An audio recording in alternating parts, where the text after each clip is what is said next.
Think you know everything about the lore of FNAF? Think again. In FNAF Secret of the Mimic, shocking secrets await us, such as the truth on Mimic 1 and Mimic 2, codenamed M1 and M2. A lot of people seem to be confused whether they were actually 2 mimics or 1. Well, believe it or not, they're all wrong. They could potentially be 3. So stick around because you're not going to want to miss a single bit of this. Subscribe to keep up to date with everything lore related. Now immediately, I'm not going to cover the story of this entire game. If you want to know all of that, watch this video first and then move into this, because I'm going to be assuming you know about Fiona, M1, and you know about the Mimic / David, M2. Now because of that, immediately people seem to think there are 2 mimics. Now is that true? Was there 2 physical endoskeletons or just the one with 2 different programs? Because believe it or not, the lore actually becomes quite confusing, because throughout the game you find numerous secret tapes, hidden messages, logs that seem to indicate that there were 2 mimics. We know at some point Fiona dies, presumably at the fire in Fall Fest. Logs seem to hint at that. I have to go help the Fall Fest crew,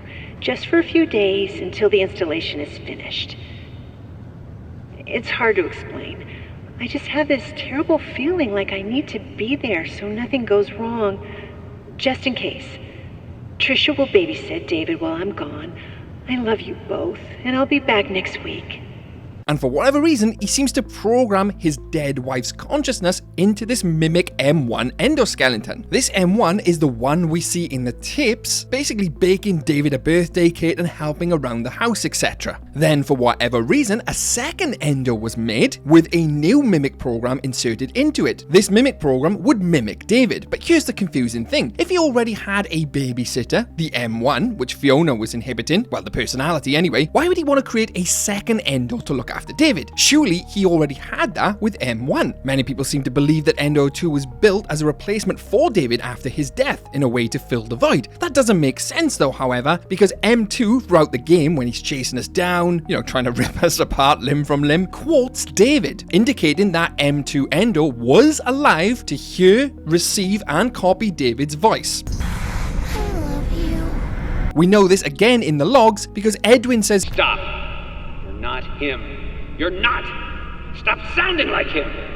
So does that mean an M2 was functional when David was alive and also an M1 at the same time? Meaning 2 physical entities existed together? Whoa, before we go any further, we're missing a very important point here. Throughout the game, we only ever really see one endo, the one which is chasing us down. However, we do see Fiona, but she's not as an endo. She's in this huge machine, which we know is MXEX. But at this point in time, it's named Fiona. This is confusing because obviously it's telling us that Fiona's consciousness was transferred from an endo into this machine. Therefore, that would indicate that there was only ever one mimic. Henry simply transferred Fiona's consciousness into this machine, used the leftover endoskeleton for Mimic M2's program, right? Well, the logs seem to suggest otherwise. And I'm going to read you this log right here. Edwin, please talk to me. We need to stop it together. Here are the blueprints for a cradle. It can keep David safe and provide boundaries. It's a type of computer, and it's bigger than anything you've done before. If you won't finish the program, consider building the cradle. It will keep people safe. That, to me, indicates that at that point in time, there was no Fiona computer as such. It hadn't been built yet. It literally says, here's the blueprints for a cradle. The cradle is literally the Fiona computer. She literally even says it's a type of computer and it's bigger than anything you've done before. She's also talking about needing to stop it together to keep David safe and provide boundaries. Stop what exactly? If you haven't got it yet, she's clearly talking about Mimic M2. But here's the thing. At this point in time, she is not Fiona the big computer. It hasn't been built yet. She's probably still in Mimic M1 and she's talking about Mimic M2. Therefore, they must exist together. Well, at least some point did for this log to even take place. But let's not forget, in the game, we only ever see Fiona as this computer. So at some point in time, presumably, M1's consciousness or AI is transferred from an endoskeleton, M1, into this Fiona computer cradle program. That would mean that if there was 2 endos, right, one of them would be left behind, dismantled, or abandoned somewhere. And immediately you're probably thinking, well, he used that for M2. that can't be correct because, like I said earlier, M2 was functional when M1 endo was also functional. So there should be two endos somewhere. But as we know, Edwin decided to build the cradle, MXEX, Fiona, and in doing so, he probably scrapped M1 for parts to help build it, hence why we do not see M1 endo anywhere else. This also plays into another massive theory because, again, in one of the endings, we hear Fiona basically say to build another, and the family can be together again. It's not too late to fix our family.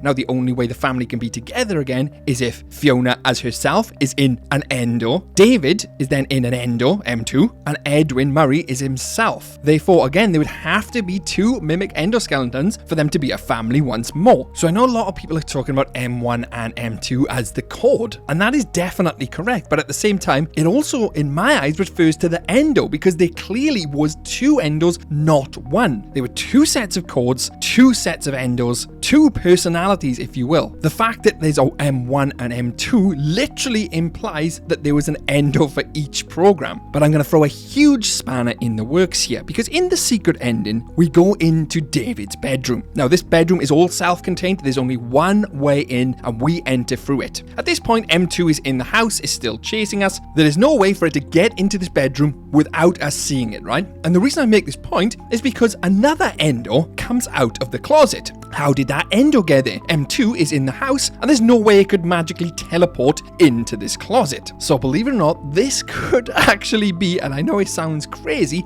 a third mimic. I know, hear me out, it sounds nuts. The one outside which was chasing us was the M2. You know, the one which was mimicking David, clearly failed, and the one they wanted to contain. The one we find in the closet, however, could technically be M3. The one which Fiona asked Edwin Murray to build again, to literally be their new son. So David can technically be revived. And I know you're probably thinking, well, that M2 mimic we see chasing us throughout the house is actually the original, with the failed mimic inside of, and the one we see in the closet was the M2. That would be great, but as I explained earlier, that isn't physically possible with these logs. Fiona literally tells us she hasn't made the computer yet, which she's inside of, therefore she's still in M1, and she's talking about another mimic. She wasn't transferred out for this new consciousness to go into, there was literally two separate mimics. So therefore, with this logic, that mimic we see in the closet would be a third one. The one he remade again, the one to bring their family back together again. The one which Fiona wanted to keep. But I'm going to throw another spanner in the work here. All this is great and a third mimic, yada yada yada, but this ending clearly isn't canon. So although we just theorized about it, in my eyes, this couldn't possibly happen even if there was three of them because it's not the canon ending. And I know, I hear you're asking why. Well, it's pretty obvious. The one ending which is canon is the parachute.exe ending. You know, the one where we escape and the entirety of the factory burns down and MCM is no more. I mean, that makes complete sense. Otherwise, where would MCM be in the other games if nothing burnt down? It'd be referenced several times. It'd be appearing several times. The fact that it gets burned to the ground, nothing left, fits the lore perfectly. And it also lines up with William Afton coming in to swoop all the designs, swoop the house on the hill, which we see in FNAF 4, and literally wipe MCM from existence, take all their designs, take all their characters like we see, Monty, Roxy, Foxy, Mystic Hippo. All of these were Edwin's original characters. Regardless of what Fazbear Entertainment actually says, everything he's been working on for us is now legally ours, so we're sending you in to get it.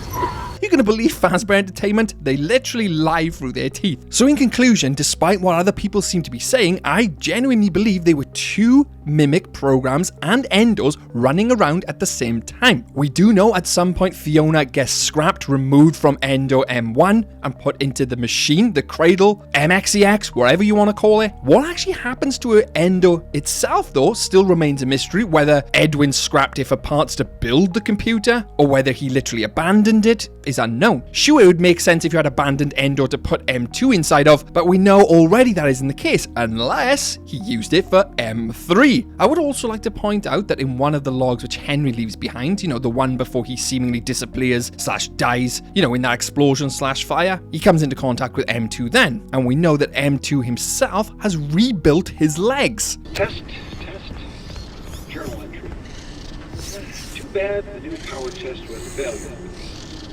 Due to a minor detonation, there is damage to my office interior, as well as a small fire. Note to self, portable cleaner that gets rid of smoke damage. Or better yet, a Cleanovac attachment. Help! M2! Respond! Emergency! Call for help! Daddy's busy, buddy. Why don't you go outside and play?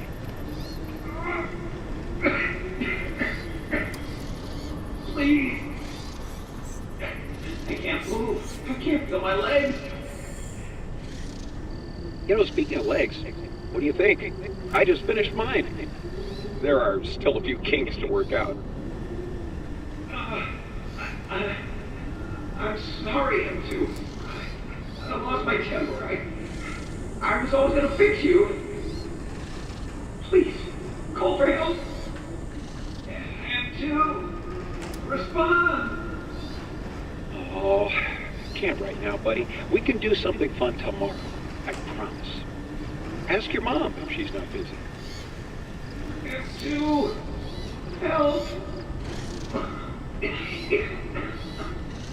Now, the reason I bring this up is because it has huge lore implications. From that, we know M2 is able to service and rebuild his own parts. And in the Parachute 2 ending, M2 doesn't kill us, he just takes the data driver, straps it to his chest. This means that he has the plans to his own endos, other endoskeletons, and is able to go out into the world to build other copies of himself, upgrade himself, change designs. He has it all in that data driver. This then sets up a follow-on game perfectly, and also design changes if they need to be made, such as why he looks slightly different in Ruin. I mean, he now is able to fully upgrade himself if he needs to. This also leads into the possibility that he can make copies of literally himself. I mean, he has the full plans, he's demonstrated he can build if he needs to, and the likelihood is he'll be able to code as well. But as you know, all of that is just a theory, and I'd love to hear what you guys think. Was there 2 mimics? Was there 3? What ender do you think was in the closet? Please let me know. And if you haven't already, I highly recommend checking out the full lore and all the endings explained. It's a very good video, comprehensive, and if there's parts in the lore which you're missing, go and watch that, I'll fill in the blanks. Massive thanks to the Fazbear Entertainment employees on screen now, with a huge thanks to Lauren, Rena Fox, and Ritsu Arisu, and our Twisted Fazbear CEO, Penguin Lover 12. Thank you guys. As always, I'm Twisted Animatronic, and stay safe out there, superstars.